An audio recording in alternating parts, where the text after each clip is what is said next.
La Ligue des Champions, les frères, c'est l'opportunité de se frotter à de vrais adversaires et de vraiment jauger ton niveau. On a vu que le visage que le Barça a montré face à Newcastle, les gars, le Barça a souffert. Entre parenthèses, il y en a qui ont appelé ça un braquage. Les frères madrilènes, les plaisantins là, vous avec City ce soir, vous allez beaucoup souffrir également et vous serez éliminés parce que nous, on savait qu'en termes d'intensité, en termes de blessures, on n'était pas du tout prêt à 100% et on sait qu'au Camp Nou, on va montrer un visage totalement différent et tout simplement, on n'a pas perdu. Les frères, je commence cette vidéo déjà par vous dire, c'est comme une blague, mais Gérard Martin, Koubarsi dans la charnière, ils n'ont jamais perdu ensemble. J'ai revu la stat, je me suis dit, attends, c'est une blague. Gérard Martin, Koubarsi n'ont jamais perdu ensemble une fois qu'ils sont dans la charnière centrale titulaire. Donc, une fois que tu alignes Koubarsi, Gérard Martin, le Barça n'a jamais perdu. Hier, on a fait un match nul, mais Gérard Martin, Koubarsi, ils n'ont jamais perdu ensemble. C'est drôle, non? C'est drôle, les frères.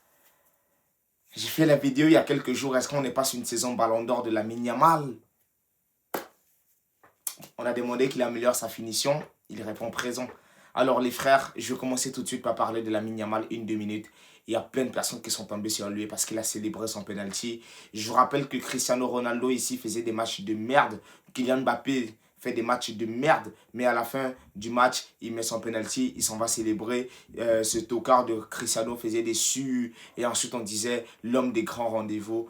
Arrêtez les gars, les deux poids, deux mesures. Arrêtez. Lamine Yamal n'a pas été bon, mais il met un but, il a le droit de le célébrer. Tout simplement parce que dans un match à élimination directe, tu permets à ton équipe de rester en vie. Et bien évidemment, le match retour, devant tes supporters, 60 000 places, tu sais que tu auras tout le temps, les gars, de te qualifier et de faire un bon match. Parce que Lamine Yamal, dans les grands matchs, force est de constater qu'il répond présent. Face à Newcastle, il n'a pas répondu présent totalement, mais beaucoup de personnes oublient. Derrière lui, il avait Araujo. Araujo en tant que latéral, c'est pas bon. C'est pas bon. On a vu même un débordement, Araujo n'a pas du tout fait pendant le match. À un moment donné, Lamine Yamal, il est comme ça, il a la balle, il a une prise à deux sur lui. Araujo est là, il le regarde, il essaie même pas de déborder. Et je ne vais pas en vouloir. Araujo, bien évidemment, c'est pas un latéral. Dans le passé, bien sûr, Xavi l'a fait pour bloquer Vinicius dans les classicos. Mais force est de constater que Araujo n'est pas un latéral, comme Koundé n'était pas un latéral, mais Koundé a réussi à s'habituer. Aujourd'hui, pratiquement 2 ans plus tard, Koundé a réussi à s'habituer, même s'il n'était pas dans la meilleure forme. Mais c'était encore mieux d'avoir Koundé. Mais Koundé blessé, voilà, dernièrement, que ce soit Villarreal, que ce soit le match là, Bilbao, Yamal avait quand même des latéraux derrière lui, Joao Cancelo quand même derrière lui, Koundé derrière lui, ça lui permet quand même, voilà, face à l'Atlético, le match au Camp Nou 3-0, lorsque Lamine Yamal joue avec un vrai latéral, tout simplement, il montre de quoi il est capable. Donc, beaucoup de personnes tombent sur Lamine Yamal parce qu'il a fait sa célébration. Beaucoup de personnes tombent sur Lamine Yamal parce qu'il n'a pas été bon. Il a eu 18 pertes de balles, mais les gars, c'était le seul à essayer. Et même à ça, le Barça jouait beaucoup du côté gauche parce que côté droit, c'était Araujo et les joueurs ne voulaient pas le faire. Le Barça n'a pas du tout réussi à imposer son jeu. C'était naturel de voir que, ok, pendant les 10 premières minutes, le Barça a souffert.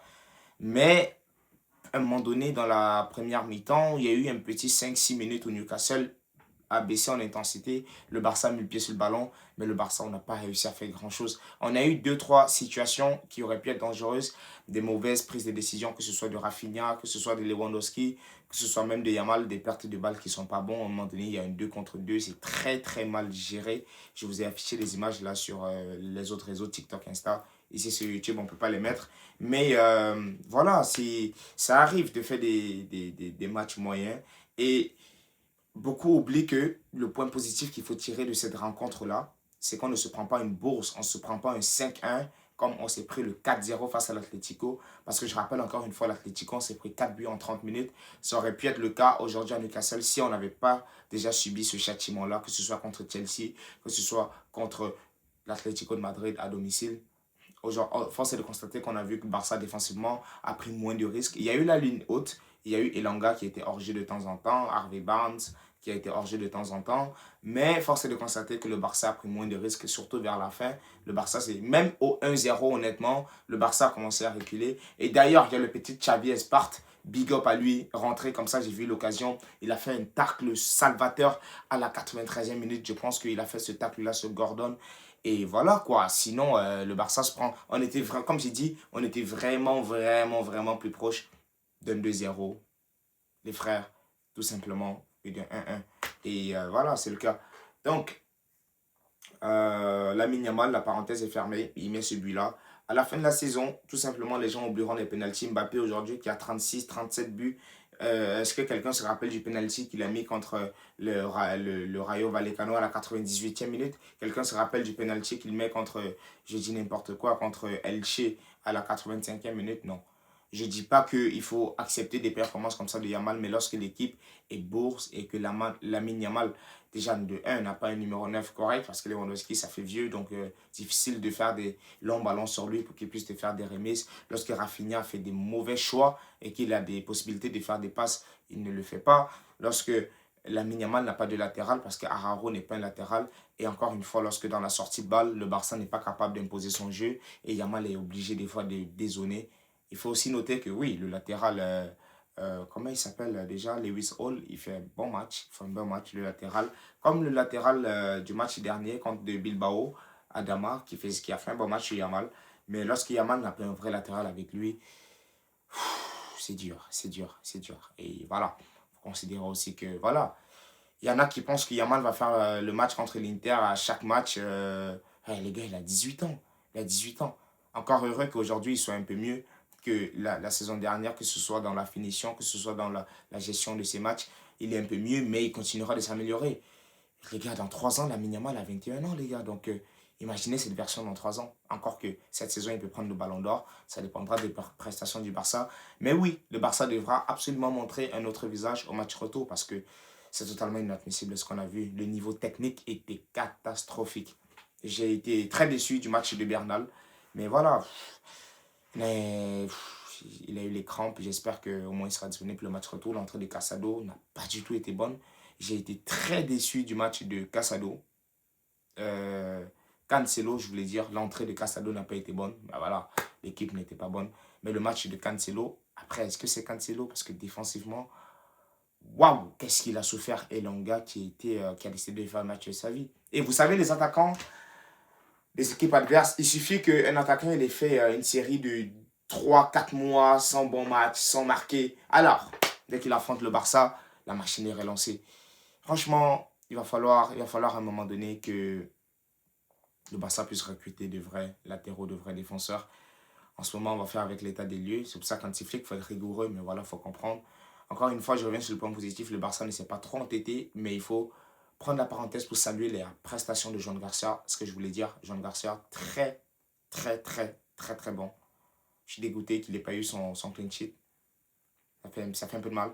Mais ouais, franchement, bon, hein, bon. J'ai beaucoup aimé. Araujo qui fait un match moyen. À la fin, il a des crampes, il essaye de rentrer, il sort. Il ne fait pas un bon repli défensif. Peut-être qu'il a de vraies crampes. Mais voilà, à cause de son non-placement, il y a ce centre-là et ce but-là de Newcastle face au Barça. Qu'au Barça, Gérard Martin, moyen, première mi-temps, deuxième mi-temps, ils ont été pas bons du tout. Ça aurait été bien de faire le cliché. Même le match aurait fini 1-0, j'aurais dit la même chose. Hein. Mais le plus important, c'était de ne pas se prendre 2-0, 3-0. Parce qu'au match retour, je pense que Newcastle, ils n'ont plus rien à perdre. En Première Ligue, ils sont 11e. Ils savent que s'ils veulent rentrer dans l'histoire, cette saison, il faut absolument qu'ils puissent aller chercher le Barça au Camp Nou. La force, c'est que le Barça, désormais, aura la capacité d'accueillir 60 000 spectateurs. Donc, on sait que le Barça va montrer un visage totalement différent avec l'ambiance, avec la grada, avec pas mal de choses. Peut-être le retour de 1 ou 2 blessés entre-temps et le fait que le Barça va peut-être mieux se reposer. Entre-temps, il y aura le match en Liga. On va voir contre qui. On va faire l'avant-match. Mais ouais, c'est ça. Lewandowski qui n'a pas fait un bon match. Ferran qui rentre à la fin. Olmo qui fait une entrée mauvaise parce que voilà, franchement, tout le monde a été mauvais. Mais Olmo, il a ce petit plus-là parce que voilà, il rentre niveau technique pas mal. Voilà, il rentre sur la seule action que le Barça a. En fait, remarquez, je vous ai dit, le Barça fait tellement de dégagement. Sur la seule action, à la 93e, 94e minute, où le Barça réussit à aligner 5 passes correctes, vous voyez qu'il y a une projection et que Olmo fait cette feinte-là sur le défenseur de Newcastle. Et voilà, il s'est fait tremper Malick Thiaw. Pap, il déclenche le penalty. Il y a penalty. Crochet, contact, il y a penalty. Très content du fait que voilà, Yamal le transforme. Au moins, ils vont entrer en confiance. Et dans les stats, ça va nourrir. Parce qu'aujourd'hui, dans le football, aujourd'hui, quand tu ne veux pas parler de stats, on te dit, mais qu'est-ce qu'il a fait? Force est de constater que Lamine Yamal a répondu présent. Mais ce n'est pas un bon match de sa part. Rafinha, comme j'ai dit, c'était le pire match sous l'ère anti-flic. Mais ne nous affolons pas. C'était le 100e match d'anti-flic. Il y a du positif défensivement. Ça a été ça. Dans le pressing, ce n'était pas totalement correct. Rafinha, un match raté totalement sur 100. On ne doit pas lui en vouloir. Notre capitaine, on compte sur lui. Et je sais qu'au match retour, il sera là pour faire le travail. Donc les frères Cancelo, j'espère qu'il pourra se relever. Il faudra un grand match en Liga pour se remettre en confiance. Je pense que le match va être contre nous. Je crois que c'est contre Séville, si je ne me trompe pas. Il faudra faire un grand match pour se remettre en confiance sur Camp Nou. Et voilà, tout ce que j'avais à dire. N'hésitez pas, les frères, à me laisser savoir ce que vous pensez en commentaire. John Garcia, gros big up. Malheureusement, on n'a pas pu voir Rooney Bardi. J'espère que ce week-end, il pourra jouer. Pedri qui fait un grand match. Entre parenthèses, marquage individuel sur lui. Il n'a pas le coffre pour tenir 90 minutes. Très content du fait qu'il sorte. Pas de risque à prendre, même si le Barça perd 1-0. À la limite, si on avait perdu même 2-0, il y avait encore l'espoir d'une qualification. Contrairement à un 4-0, on s'est pris au Wanda Metropolitano. Et les gars, on y croit à la qualification. Ça va pas être facile. Ça va vraiment pas être facile. Mais il va falloir que le Barça montre notre visage techniquement. Il va falloir être au rendez-vous. Et surtout les frères, en quart de finale, l'Atlético qui a bouleversé Tottenham, il va falloir être prêt parce qu'eux aussi, ils ne lâcheront pas. N'oublions pas les frères, le sport n'est qu'une passion. Le plus important, c'est la santé. Prenez bien soin de vous et surtout, on croit en notre Barça.